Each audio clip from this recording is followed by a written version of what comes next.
Hello and welcome to the Land and Climate Podcast. My name's Bertie Harrison-Brudzinski, and today I'm talking to Austin Frerick, an expert in agricultural and competition policy in the US.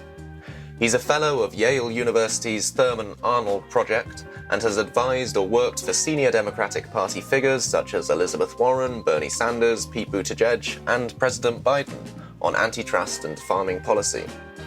I'm going to be talking to him today about his new book called Barons: Money, Power, and the Corruption of America's Food Industry. Iowa has about 25 million hogs. Keep in mind, a hog defecates 3 times more than human beings, so we're talking the manure of 75 million people. That's like the equivalent of like Texas and California combined, whereas at the same time, that regulatory structure has collapsed. Austin has said that Barons was inspired by witnessing just how industrialized farming and land had become in his home state of Iowa. So I began by asking when and why he started working on the book. I mean, it was a combination of just trying to grapple with what happened to my home as I got older, of like, it all kind of fell apart. Why is everyone so angry? And then it honestly started, like most good things, in a dive bar conversation. I was just BSing with someone, a political operative, and they told me how there's no campaign contribution limits for state level races. So he was telling me how this one hog farmer had donated $300,000 to the governor for her campaign, and how he has a private jet and supposedly ridden on the jet is when pigs fly. So part of me in my head right away was like, oh, that's good copy. But then the other part of me, like the academic part of my brain, was like, what's going on here? Like, how did a hog farmer have his own jet? Which led me to kind of, start looking into it. And then you realize industrial implies efficiency, and this model is not efficient at all. It's just the shifting of cost burdens. What I realized writing that first piece about hog baron in Iowa is a lot of people assume that this model, this was a natural technology advancement, efficiency, whatever. And you realize, no, this baron corrupted the political system for his economic advantage. And a lot of corners were cut. And what I realized in my research too is you become a baron because you're willing to cross ethical lines other people aren't willing to cross. Like most farmers are not willing to. Anyone that's ever raised hogs knows how incredibly social they are.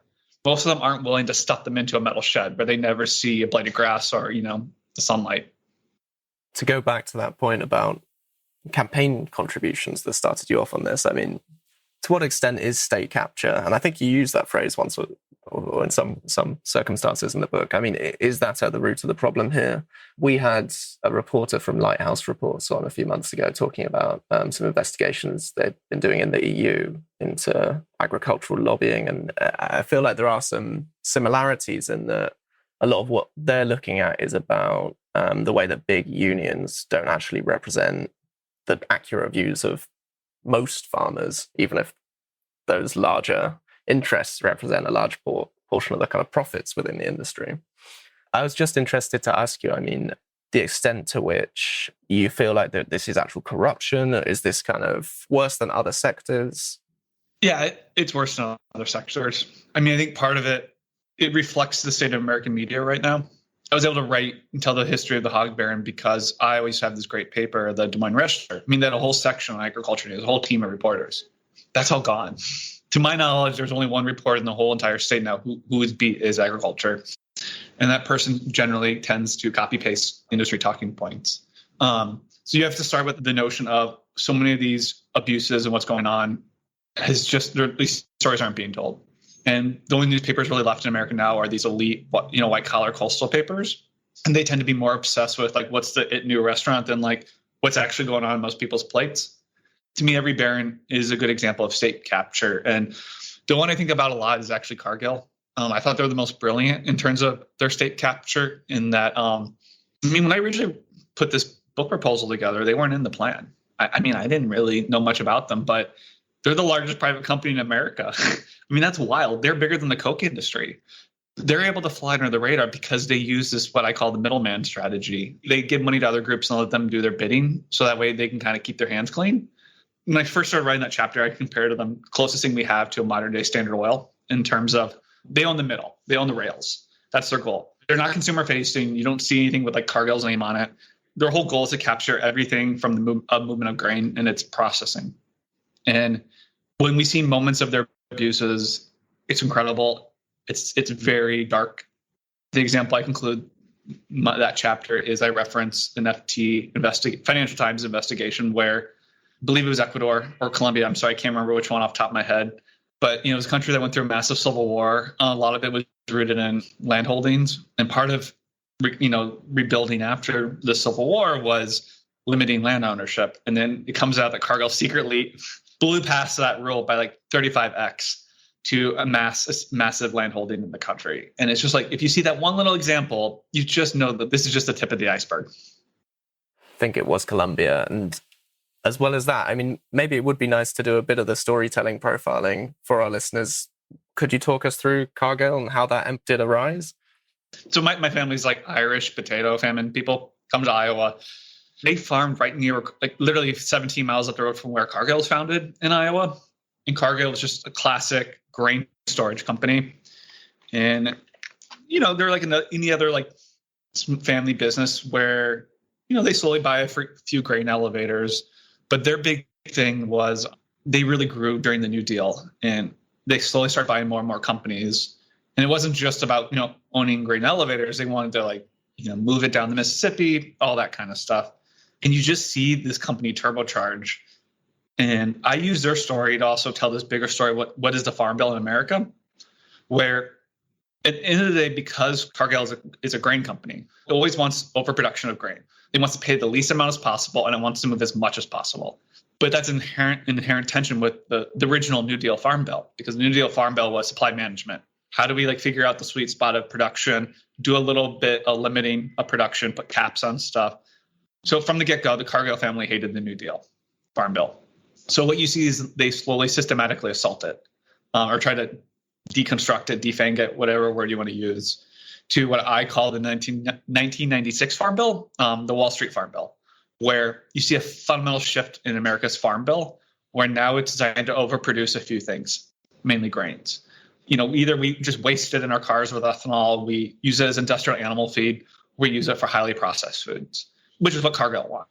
On the flip side, what that means is relatively fresh, healthy food has gotten more expensive. And a lot of that's moved offshore too. And so I kind of tell that story of the result of this model is, it contributed to the obesity crisis in America right now. It'd be interesting to talk about what other kind of key moments in the timeline of this industry progressing in the way that you've documented might be. And you talk about NAFTA, the North American Free Trade Agreement, in some chapters too. Is that maybe the key other piece of legislation? There's two other key things. So NAFTA is one. There were these little moments that came along, but I want to focus on a piece that really symbolizes like a shift, policy shift. In NAFTA, when you basically engage in free trade and food production will shift to the place where it can abuse labor and environmental protections the most. Let's just be frank. It's like a T-shirt. I was originally going to use the berry company Driscoll's to tell the story of the Farm Bill. And when I realized, no, I really need to tell the story of the offshoring of the American produce system really hasn't been told. And I want to use the story of Driscoll's to tell that. And NAFTA really encapsulates that, where, Driscoll sells 1 in 3 berries in America, but they don't grow a single berry. They own the IP, and then they contract out the production in a production model that's very similar to sharecropping from the American South.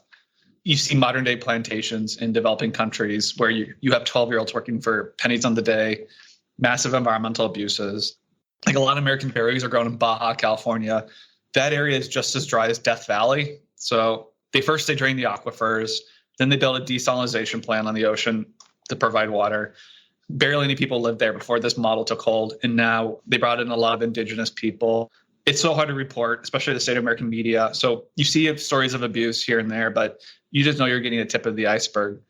And then the other big, to me, philosophical shift in this book is the election of Reagan and what that meant for how America views its antitrust laws, its like anti-monopoly framework.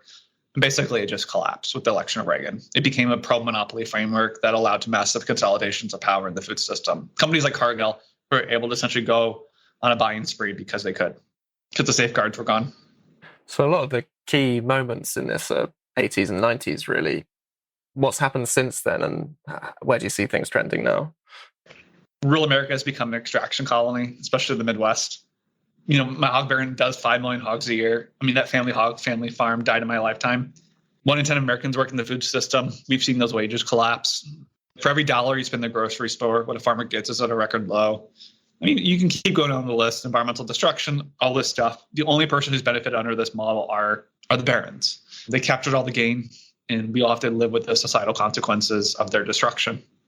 In Western Europe, at least, if not elsewhere, you've, in fact, also in parts of Asia, lots of parts of the world, you have quite active discussions, both in academia, media, and policymakers now about changing farming systems for climate strategies.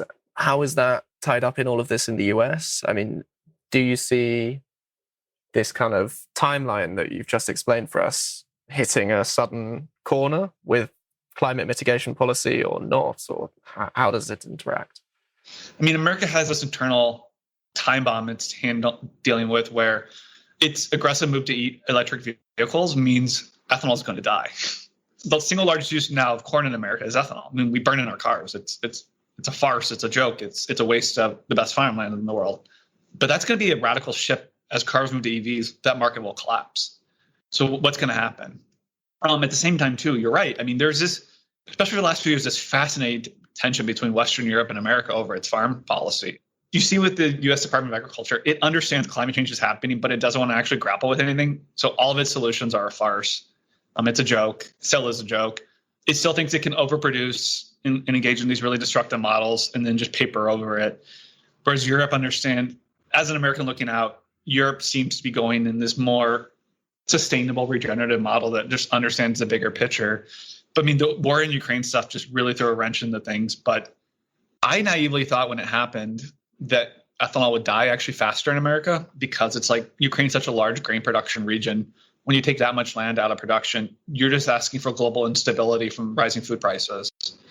Not only did that not happen in America, we doubled, like the Biden administration's doubled down on ethanol. And so it's like, oh yeah, it's so clear that's why all the global increases in food prices is because you have an old-fashioned European land war coupled with ethanol. But then like even in North America, you're seeing this model like really break down, or the tension starting to boil to the surface where Mexico is kind of done with America dumping its overproduced corn onto its markets. At the same time, too, Canada is pushing back. It has a supply management dairy system that tries to preserve, to some degree, family dairy farms, whereas America just wants to dump our overproduced, ice cream and cheese on their markets and basically put those families out of business. And you're seeing that tension play up, too. So this whole NAFTA thing is breaking down, too, because it's just caused so much destruction, and you're just seeing countries push back now. I don't think this tension has been really appreciated in bigger news outlets. It's kind of been below the surface. There's a bit of a deglobalization trend happening at the moment. I know with tech and with the US and China, there seem to be supply chains that are becoming a bit more autarkic, a bit less multinational than they used to be in agriculture. It sounds like you think maybe there are elements of that kind of happening as well. That's what climate change requires. Why are you wasting that much energy, fossil fuels, to ship organic juice from Turkey to America? Like you're just shipping water halfway across the world when you can literally grow apple juice or whatever anywhere. To me, the undercurrent too of these globalized supply chains, besides being fragile in agriculture, is they taste awful. When your berry is grown in Chile to be sold in New York City, that berry is not engineered for taste; it's engineered for durability. And so, like the undercurrent of all this is just it just makes a really poor tasting food system. Like you're paying more for less quality. The other element with climate change is, of course, like adaptation and risk from changing weather and drought and all of these things. And a lot of what you're writing about in the book does relate to water systems. And I think if I remember rightly, you talk about large new livestock developments being planned on floodplains in Iowa and the extent to which California, I think it is in your book, where you're talking about the over-reliance on irrigation systems because it's too dry naturally. Surely some of these things are going to reach breaking point in our lifetimes, I would have thought. Do you see any awareness of that within the industry or government or planning for it? Or? To me, it reflects the bigger Wall Street mentality of the short-termism we see in Wall Street being reflected now in the food system. I mean, you have so much massive dairy production going on, like the Texas Panhandle, and you're like, that was the heart of the Dust Bowl. Dairy cows are incredibly thirsty. Why are you doing intensive dairy production there? But it's like no one's thinking the person running a 5,000 cow operation there, they're not farmers, they're capital asset managers, and they're just trying to make a 5-10 year return. They don't care what happens to the aquifer after, they don't usually live there. They usually live in suburban Dallas. To me, it's part of the disconnect with consolidation is the people actually doing the farming and who own the assets are two different things. Like, take my dairy baron. My dairy baron is part of a 35,000 cow operation in Northwest Indiana. He presents himself as a farmer, but to me, he's just a capital asset manager. And I even talk about in my book how he claims residency at the Ritz-Carlton in Puerto Rico for tax advantages. The undercurrent is in most industrial dairies, they're run by undocumented men. A lot of them used to be farmers in Central America. So it's like, they're the actual farmers here. I mean, most of these barons, they're just Wall Street types. But I mean, that's like this weird cosplay you see going on in the system and that weird disconnect. Just going back to this point a little bit about conversations outside of America and in America too, but maybe even if not at governmental level, about new forms of farming or reforming farming systems for climate change in perhaps more radical ways. I mean, did you find yourself drifting towards any of those models or having strong views on which new systems might work best, especially ones that might appeal to all audiences in the same way? Number one, I think the best way to politically sell this and actually drive supply change is procurement. Who doesn't want good, healthy local foods served in your local school district? I mean, that's such an easy political sell in America.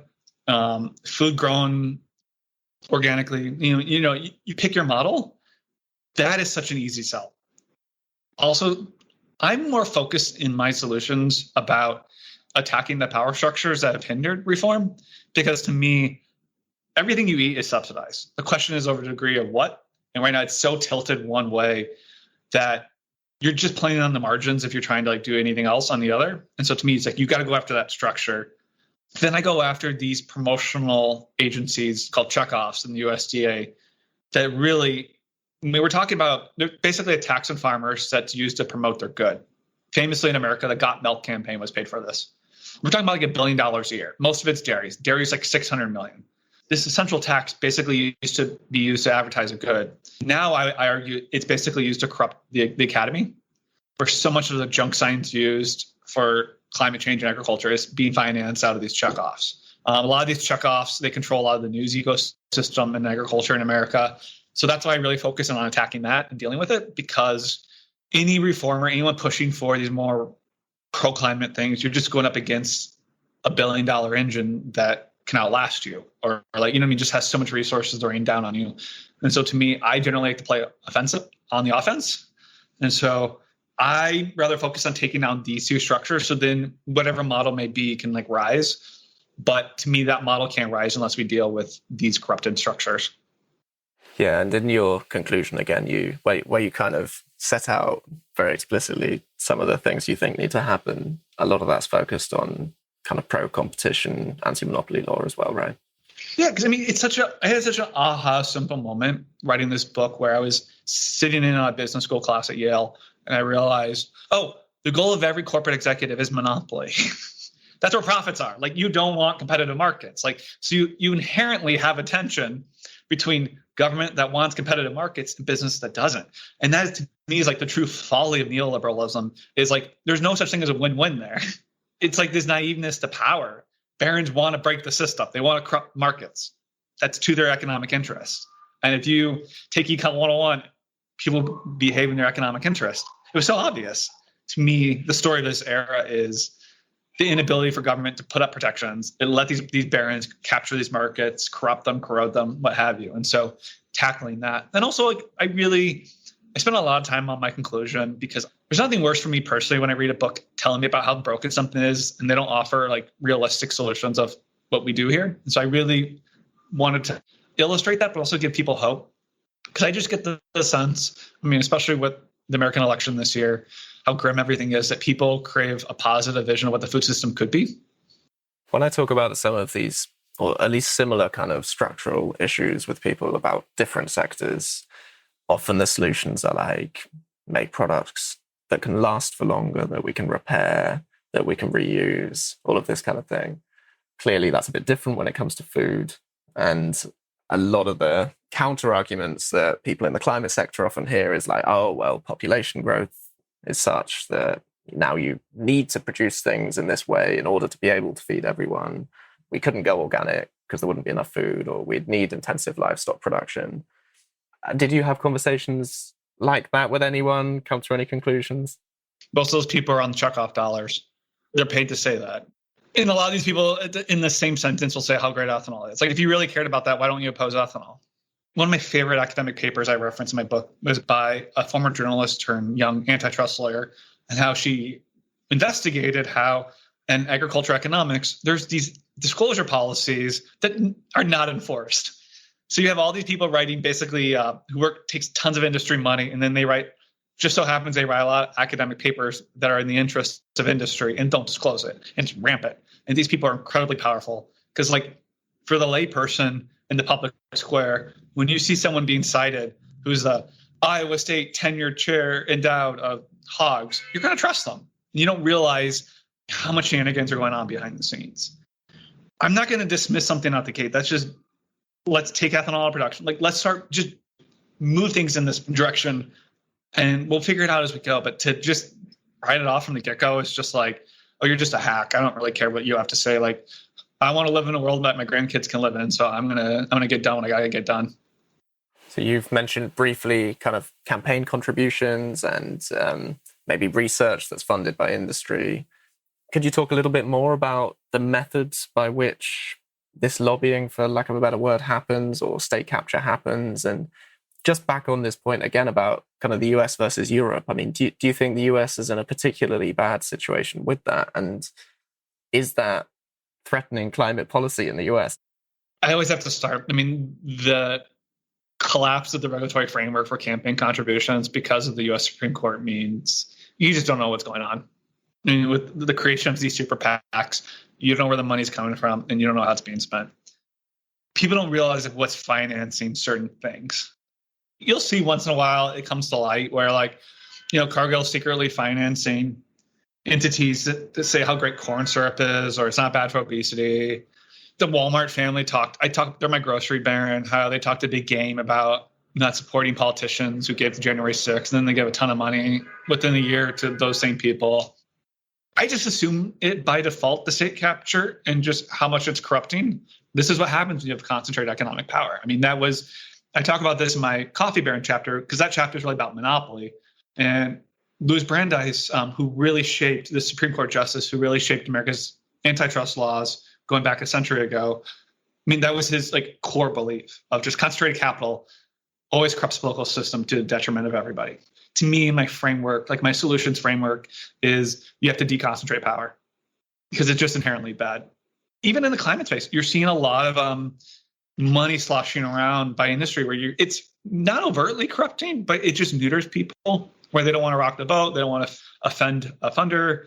I mean, one little example kind of adjacent is in the lefty food reform space in America, Walmart family secretly finances a lot of people. And that is because Walmart really cares about food security, which is just an indirect way of really caring about food stamps, because so much of Walmart's clientele employees need food stamps in America that it's financing that ecosystem. And what I've seen personally and internally is it neuters a lot of people from calling out Walmart, like, you're the richest family in the world. Why can't you pay your employees more so we have to spend less on food stamps? So, I mean, that's how this stuff plays out. There's so much unknown or unseen that will never really come to light of day, or even it shapes the options. But to me, I always go back to, you just want to avoid concentrations of power, and you want to deconcentrate power always. Do you anticipate any backlash from any of these parties? Yeah, you have to assume so when you write a book like this. When you disclose that, I mean, my dairy baron was a finalist to be named President Trump's Secretary of Agriculture, and he's in the running again. He doesn't want people to know that he claims residency at the Ritz-Carlton, Puerto Rico. That's not part of the image he's selling. I mean, I have nearly 1,000 citations. I mean, footnotes in my book, because if you're going to write a book like this, you got to cross your T's, dot your I's, and this thing's been fact checked up the wazoo. And I mean, I'm also personally of the opinion where, I mean, America's dancing around a second term of Trump, and that is a whole can of worms that, to me, is, if not now, then when? Why not write a book like this now?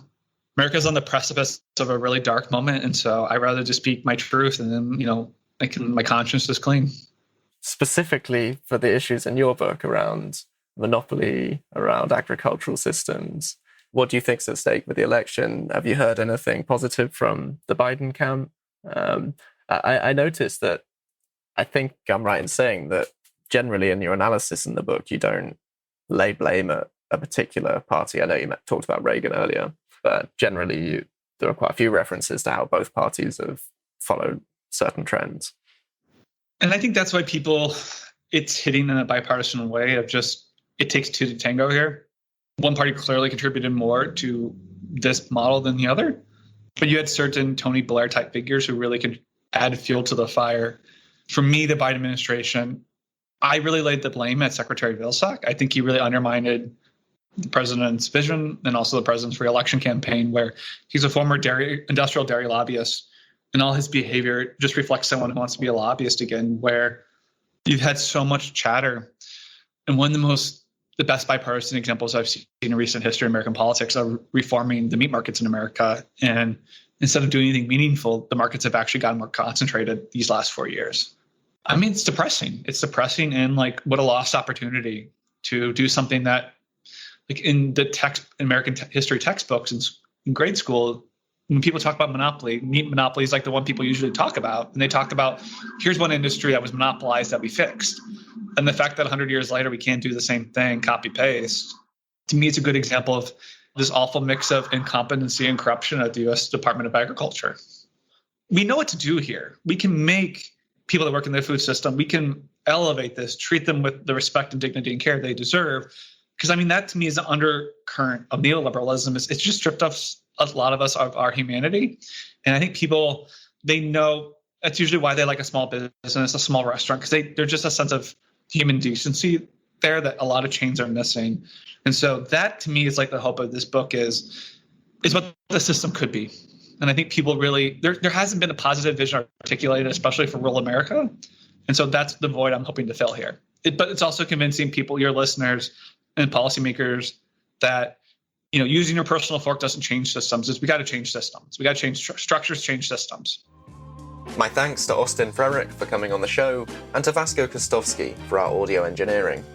Barron's is out now, and we'll link to it in the podcast blurb. And do remember, you can always find more articles and podcasts on our site at landclimate.org. Please do follow or subscribe and leave a review on your preferred podcast platform. We really appreciate it, and we'll see you again in 2 weeks. Thanks for listening.